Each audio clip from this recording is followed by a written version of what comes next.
what's the overriding emotion at the moment?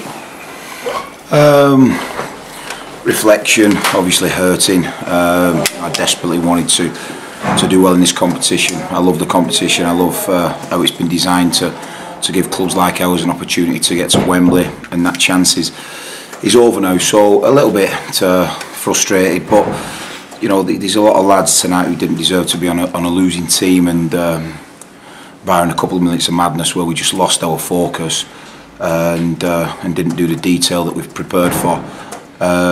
You know, we'd have definitely won the game, but you know, credit to a resilient Tranmere team and a Tranmere performance. We give them that hope. We give them 2 goals, and you know, they had some hope and something to hold on to, and they did that magnificently. That 2 minutes of badness, that cost you the game in the end? You could say that. You know, it gave them a winning point. You know, it gave them something to really hang on to on another night. You know, sharp, on the point. You know, Hallam Hope gets an hat-trick tonight after being on 45 minutes. Had 3 great chances.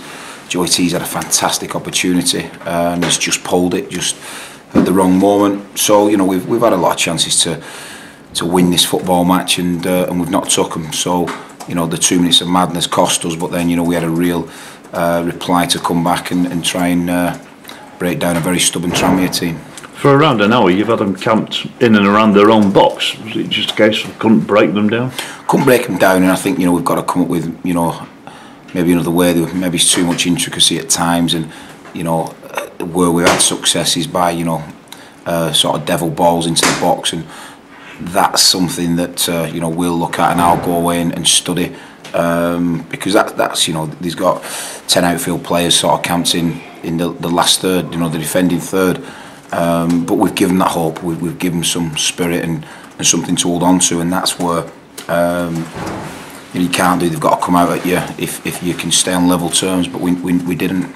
Could you use this frustration, this disappointment, taken into Saturday? Without a doubt, there's a lot of positives tonight. You know, there's a lot of good performances. Hallam's not trained for a few weeks now because the deal's been pending for quite a while. He's not been doing, you know, all the training at Sheffield Wednesday while he's been at Sheffield Wednesday, so that's, you know, we've got to get Hallam up to our speed that he was last season. So we've got that to work on, but there were some very, very strong performances tonight, and you know, I'll take the positives like I always do, whether it's a defeat or a win. Scott Loach came in yesterday. What was he going to bring?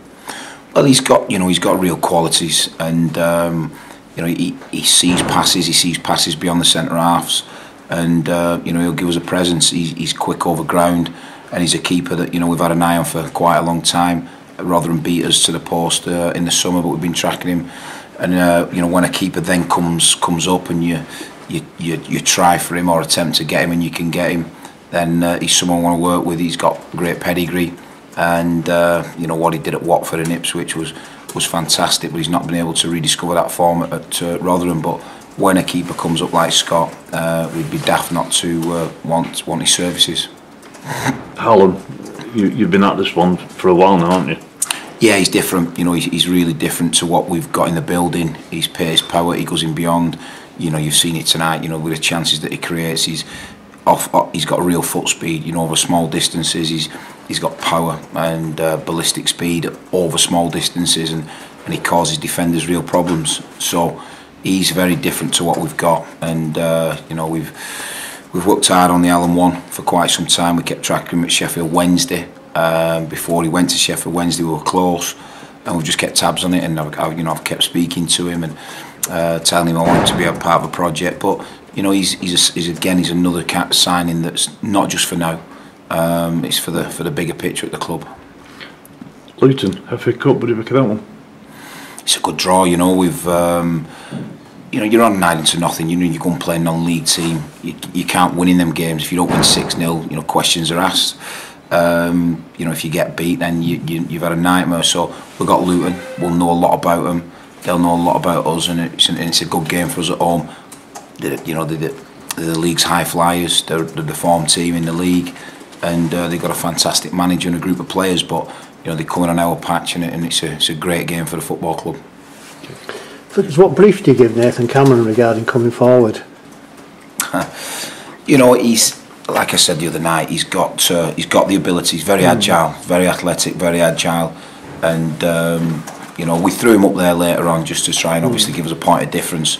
Like I said, the play was too predictable at times, so it gives a point of difference. But Cam is a player that you know, he wants to win. He certainly wants to win, and he'll try anything to win a game. And what does he see with that first goal? He must have run. I didn't actually see him running, but I think, wow, how's he got there? The timing of it was incredible, wasn't it? You know, the timing of the run, the quality of the strike, it was good. But you know, Cam's developing at an incredible rate. He really is, and you know, whether, you know, in both boxes he's excellent, but you know, his passing when he steps into midfield is also improving. He's doing great.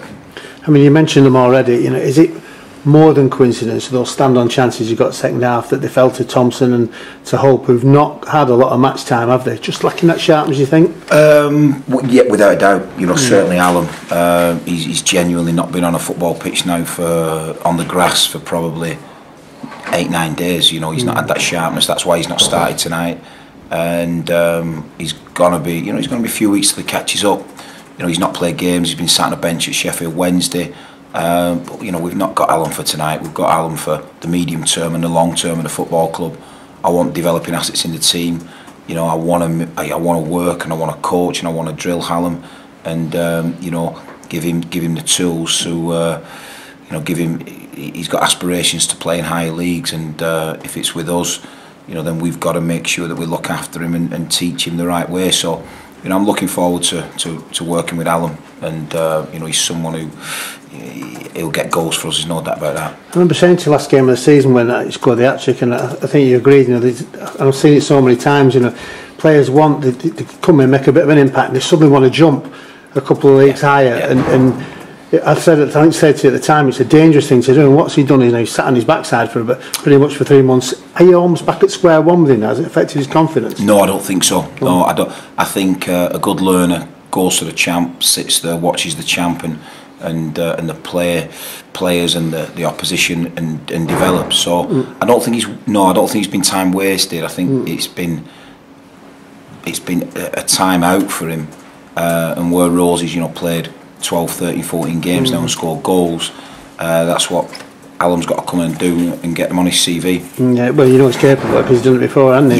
Yeah. And the thing is, he might, you know, is he one perhaps now that he's had a taste of 2 divisions high and seen how hard it is, and he might have knuckled down even more now if he ever needed that in the first place. Yeah, I mean, he's very humble. Honestly, his dynamic's good.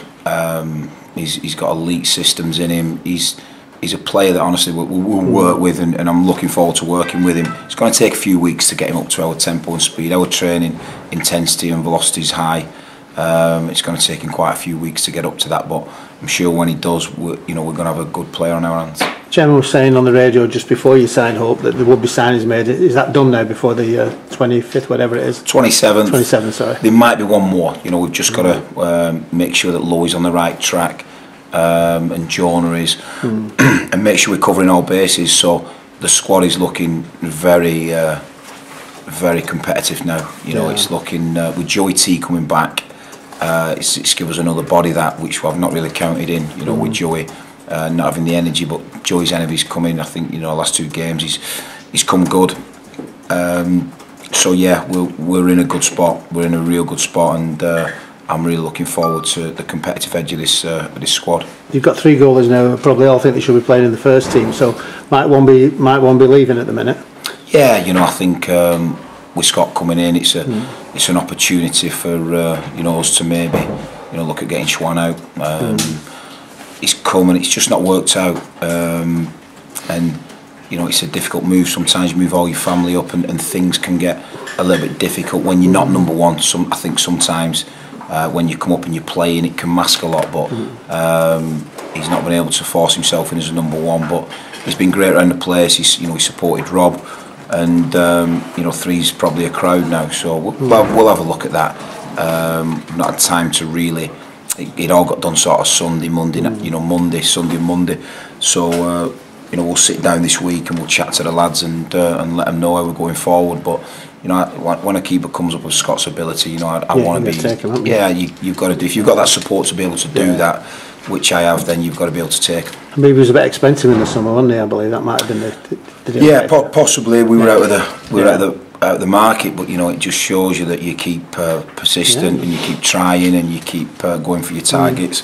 And I've said it all along, you know, we've been 16, 17 players in the squad, and now it's getting to that 20 mark, but highly competitive, very good quality, and a lot of power, pace, and you know, I'm really happy where we're at. Yeah, sometimes difficult with signs. I mean, you mentioned Swan there. I think it was Woking and Bournemouth, and a spell at Leighton Orient as well. You know, they're all well down south. You know, sometimes the change of scenery isn't always the best, is it? Your family have got to adapt, as you mentioned, at the same time, don't they? Yeah, you know, I've been to places that I'm not going to mention, and just it didn't work out. You know, and I knew it didn't work out. It didn't feel right, and when you're stuck, it can be awful, because you've got to, you know, you're a human being. You know, you're a footballer, but you're a human being. You've got to have a life outside football. You know, you're in the football club 5-6 hours a day, but there's another 19 hours to go and live your life. And I've been in that situation where I've not enjoyed it, and it does affect you. It does affect you as a person, and affects your family life. So,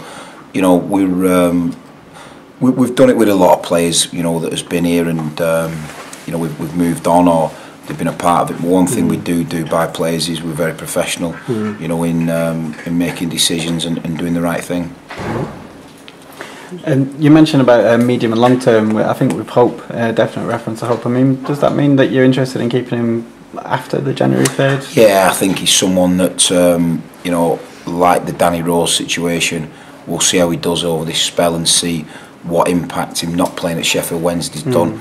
I need to know from now till January how soon we can get him up to the levels of fitness that we think he requires. The sharpness with Alan, you know, he's got that power, raw power, but it's just that ballistic speed and reaction work that we need to do with him. I think it'll come pretty quick with the training programme we've got, and it'll be exciting then, you know, to see if he's in the right place, and Everton feel he's in the right place, and Hallam wants to be part of it. So it was a good opportunity, because we was up near the top of the league, to get Hallam excited about us. And like Keith's alerted to, you know, he's gone to the champ and probably viewed it now and know what it's about. So if we can be a stepping stone club, we might have a lot to offer Hallam. So it's a case of maybe extending that loan if it goes well in the first. Yeah, without a doubt, I'd love to. I think, you know, Everton will look at our you know, our philosophy and the way we want to do things, and how we want to try and develop Hallam, and vice versa. Talking about the weekend, just in regards to like an update really on the injuries. I mean, you mentioned that Louis was probably 10 days. I think that was at the weekend. Is that about the same, or? He's doing good. I don't want to rush it. You know, I don't want to rush Louis. He's that important to what we're doing and what we're trying to do here, that we might have to give him 4 or 5 more days. You know, because he's done fantastic. But you know, I want Louis for, you know, for the 20 games, 25 games left, and I'm not going to rush it. Sometimes with an hernia, you can think, when you're a bit desperate, you think, well, you know, I need to get him in the team.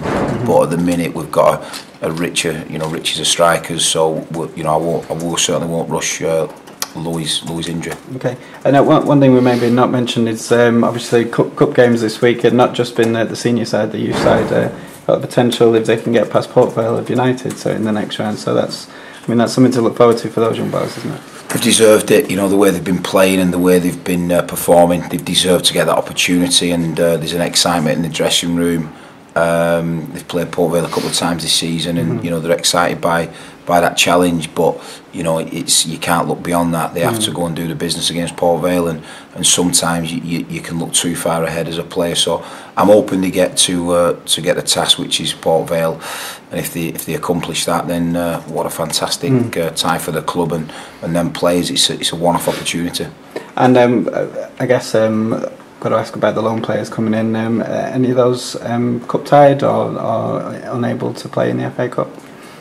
I'm not sure on that one. You know, I think we've got clearance for Hallam. We've got clearance for Courtney.